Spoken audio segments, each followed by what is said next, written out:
అందరికీ నమస్కారం. Welcome to Padmaja's తెలుగింటి వంటలు.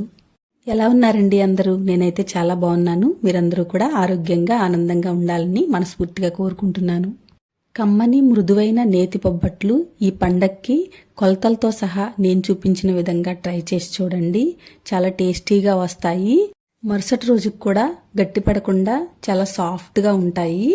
సాఫ్ట్ అండ్ టేస్టీ నేతి బొబ్బట్లు రెసిపీని ఎలా ప్రిపేర్ చేసేయాలో చూసేద్దాం.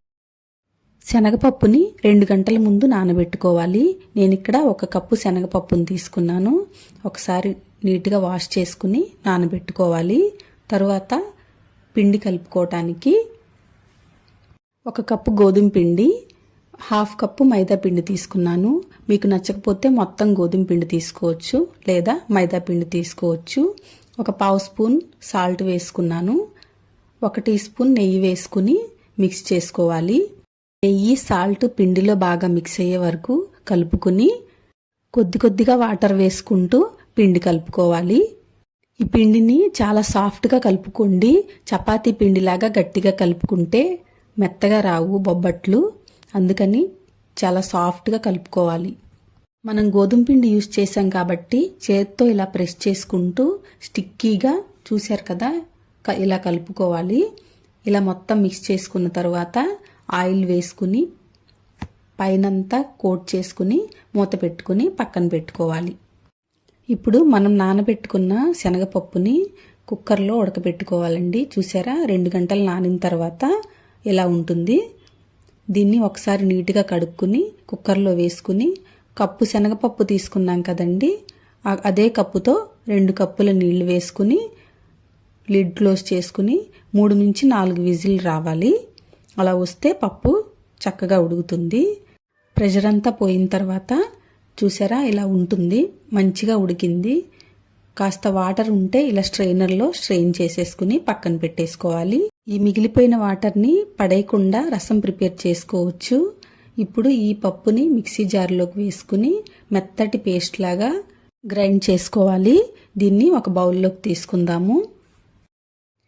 ఇప్పుడు స్టవ్ ఆన్ చేసుకుని మనం గ్రైండ్ చేసుకున్న శనగపప్పు పేస్ట్ని, శనగపప్పుని బాయిల్ చేసుకున్నాం కదా, అదే కుక్కర్లోకి తీసుకుని వేసుకుందాము.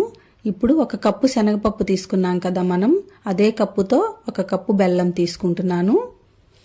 1 కప్పు బెల్లం సరిపోతుందండి. తీపి ఎక్కువ తినేవాళ్ళైతే 1/4 కప్పు ఎక్స్ట్రా యాడ్ చేసుకోవచ్చు. 1 కప్పు అయితే పర్ఫెక్ట్గా సరిపోతుంది. ఇది అడుగు పట్టకుండా కలుపుతూ ఉండాలి. ఇలా కలుపుతూ ఉన్నప్పుడు బెల్లం కూడా కరిగి దీనిలో మిక్స్ అయిపోతుంది. ఇప్పుడు 2 యాలకుల్ని దంచి వేసుకోవాలి. 1 టీ స్పూన్ నెయ్యి కూడా వేసుకుని మిక్స్ చేసుకోవాలి. కట్టుకునే కన్సిస్టెన్సీ వస్తే సరిపోతుంది.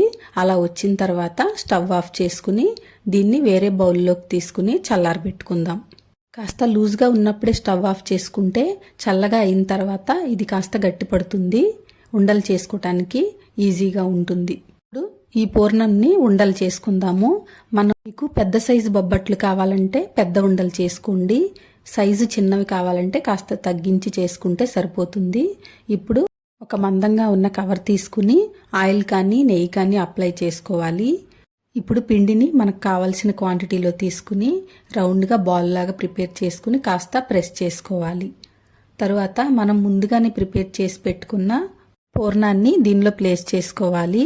ఎప్పుడైనా మనం తీసుకున్న పిండి ముద్ద కంటే కూడా పూర్ణం కాస్త సైజు పెద్దగా ఉండాలండి, అప్పుడే టేస్ట్ బాగుంటుంది. ఇప్పుడు దీన్ని ఇలా కవర్ చేసేసుకుని ఎక్స్ట్రా పిండి ఉంటే తీసివేసి బాల్ లాగా మంచిగా ప్రెస్ చేసుకోవాలి. పిండి ఈవెన్గా స్ప్రెడ్ చేసుకున్న తర్వాత ఇలా వీడియోలో చూపించిన విధంగా స్ప్రెడ్ చేసుకోవాలి. దీన్ని ప్లేస్ చేసుకుని పైన ఇంకొక కవర్ వేసుకుని స్ప్రెడ్ చేసుకోవాలి. చూసారా, ఇలా స్ప్రెడ్ చేసుకుంటే ఈ విధంగా వస్తుంది.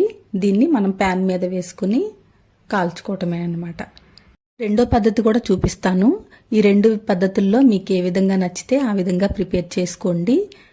పిండి ముద్దలో పూర్ణం ఫిల్ చేసుకుని ఇలా స్ప్రెడ్ చేసుకున్న తర్వాత గోధుమ పిండిని కాస్త డస్ట్ చేసుకుని ఇలా చపాతీ రోలింగ్ పిన్తో రోల్ చేసుకోవటమే. స్లోగా రోల్ చేసుకోవాలి. స్టఫ్ ఏం బయటికి రాకుండా నిదానంగా రోల్ చేసుకోవటమే. చూశారు కదా. ఇప్పుడు బొబ్బట్లని కాల్చుకోవటానికి ఈ కవర్ని రివర్స్ చేసి ప్యాన్ మీద వేసి చేస్తే ఈజీగా వచ్చేస్తుంది. ఇలా వీటిని రెండు వైపులా నెయ్యి వేసుకుంటూ కాల్చుకోవాలి. చూసారా చక్కగా ఎలా పొంగుతున్నాయో. పిండి కలుపుకున్న తర్వాత ఒక 3-4 గంటలు నానబెట్టుకుంటే ఇలా పొంగుతూ మెత్తగా వస్తాయి. ఎన్ని గంటలు నిలువ ఉన్నా సరే ఇవి మెత్తగానే ఉంటాయి. పండుగ రోజు హడావిడి లేకుండా ఉండాలంటే పూర్ణాన్ని ముందు రోజు నైటే ప్రిపేర్ చేసుకుని ఫ్రిడ్జ్లో పెట్టుకుని 1 గంట ముందు తీసి బయట పెట్టుకుంటే సరిపోతుంది. అంతేనండి, ఎంతో ఈజీగా చేసుకునే సాఫ్ట్ అండ్ టేస్టీ వేడి వేడి నేతి బొబ్బట్లు. ఈ పండక్కి మీరు కూడా నేను చూపించిన విధంగా ట్రై చేసి ఎలా వచ్చిందో కామెంట్ చేయండి. ఈ రెసిపీ కనుక మీకు నచ్చినట్లయితే లైక్ చేయండి, షేర్ చేయండి.